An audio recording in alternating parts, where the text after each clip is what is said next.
This might be the most satisfying way to use up your fabric scraps. If you have a tiny pile of scraps sitting around, stick around and I'll show you how to turn them into usable fabric.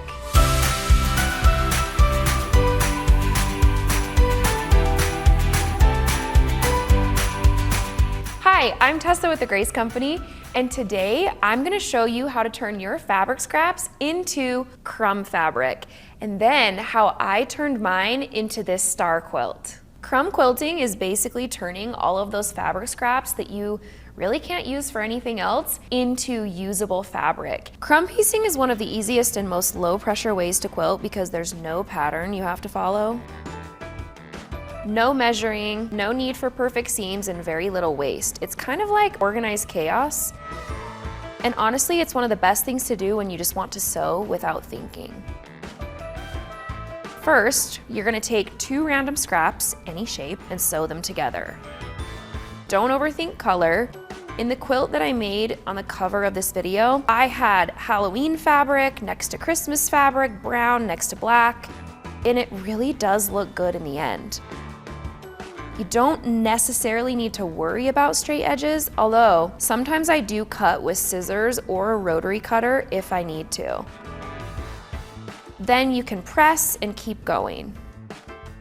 One thing that I like to do when I'm making crumb fabric, especially if I'm getting close to having bigger pieces and I already have a project in mind, I will keep some kind of size reference out. So as you can see, I have our true cut 12.5-inch ruler. The square that I need is 11.5 inches. So as I'm making the fabric, I'll kind of hold it up like, okay, where am I at? Where do I need to add more pieces? And you'll kind of see me doing that. I also like to tighten up my workspace. So I will scooch my pressing mat over closer to my machine. That way I can speed things up as much as possible. Sometimes it kind of depends on my mood. That's what's so nice about making crumb fabric. Sometimes I'm a little more precise, like I'm pressing right now. Other times I'll just finger press. Sometimes I'm using scissors. Sometimes I actually get out a rotary cutter and a ruler. Kind of just depends what I'm feeling, but this is a very forgiving method. Most of my seams are still 1/4 inch. Some are a little bigger than that. All right, so now these pieces are ready to kind of be sewn together. We're building outward, so you'll kind of notice your pieces get bigger and bigger, and pretty soon you can sew 3 of them together and you have a block. One thing that's nice, here it is. Here's a crumb scrap I made earlier. All right, let's keep sewing. Get some of these added together. You just keep adding pieces one at a time until your fabric gets bigger. You may need to trim occasionally to get workable edges. You can sew angled pieces. We will be squaring our blocks up, so don't worry about that as much. One thing that really helped me when making my crumb fabric was pressing really well. I would say that pressing probably matters a little bit more than precision here. This is my favorite part. You don't have to finish this in one sitting. You can sew crumbs for 5 to 10 minutes, do it between projects or before starting a project to check the tension on your machine. I just keep a scrap bin next to my machine. Like little scraps like this, now that is truly trash, so I can throw that away. I might be able to use this one again, so it goes back to the pile. Over time, you'll build these big, beautiful pieces of fabric without even realizing it. For today's demonstration, you'll notice that all of my scraps are blue, green, purple, those tones. I kind of wanted to do more of a color scheme this time, whereas the quilt on the cover, I used any and all fabrics. So now, I have a piece of crumb fabric that is big enough for what I need for my pattern, which was 11.5. The nice thing is that when you are trimming these pieces, I'm trimming off a pretty good chunk right there. I can recycle these for my next crumb piece that I'm sewing, and I'm trying to save as much as I can to be recycled. So this will go back in my scrap pile for another crumb fabric day, and so will this one. Now I'm gonna trim to my final size, 11.5.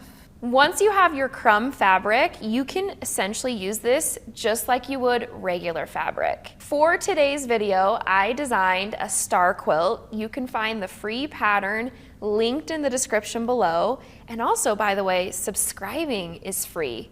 and you can do that also below. So go ahead and grab that free pattern and follow along from here if you'd like to make my crumb quilt. My crumb quilt is made from 3 main components. Crumb squares, this is my handmade fabric like I just made on camera, cut into squares. There's also solid background squares, which really makes the crumb pieces pop. And then there are half square triangle, quarter square triangle blocks. This creates the star points. Then we also have half square triangle blocks, which make up the 4 triangles that are on the outer borders of this quilt. And this is what I love about crumb or scrappy quilting. You start with a random pile of scraps, but then you can really bring in structure and design. I want to show you specifically how to make the half square triangle, quarter square triangle star points from the crumb fabric, and then I also have a piece of my background fabric. When making half square triangles, and this is the 2 at a time method, you're going to place your 2 squares right sides together, just like that. Then you're going to draw a diagonal line from one corner to the other corner. And this is your reference line. We are eventually going to be cutting on this line, but this is our reference line for sewing. Now let's go ahead and sew 1/4 inch on either side. Now that I have sewn on either side of that line, I'm ready to cut just right on that drawn line.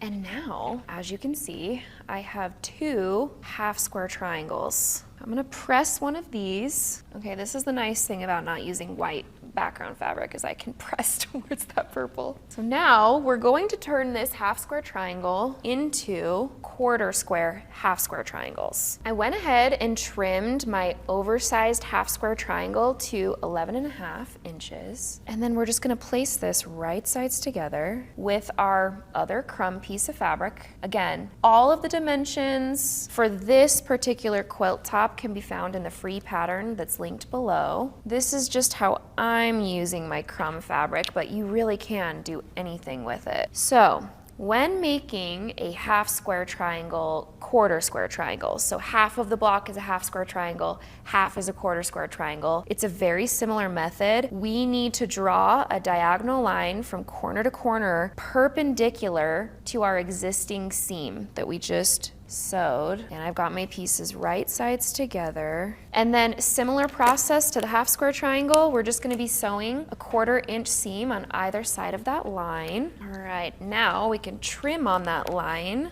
And now we have 2 half square, quarter square triangles. And these, as you can see, make up the star points in the quilt pattern. So cute. If you've been saving scraps and didn't know what to do with them, this is your sign to make crumb fabric. And remember, this kind of fabric doesn't happen in one day. It happens a few minutes at a time in between projects. All of our content is free, and if you don't want to miss another beginner tutorial like this one, don't forget to hit that subscribe button. If you enjoyed that, check out more videos from Grace Company on our support channel, our Quilters Playground channel, and right here.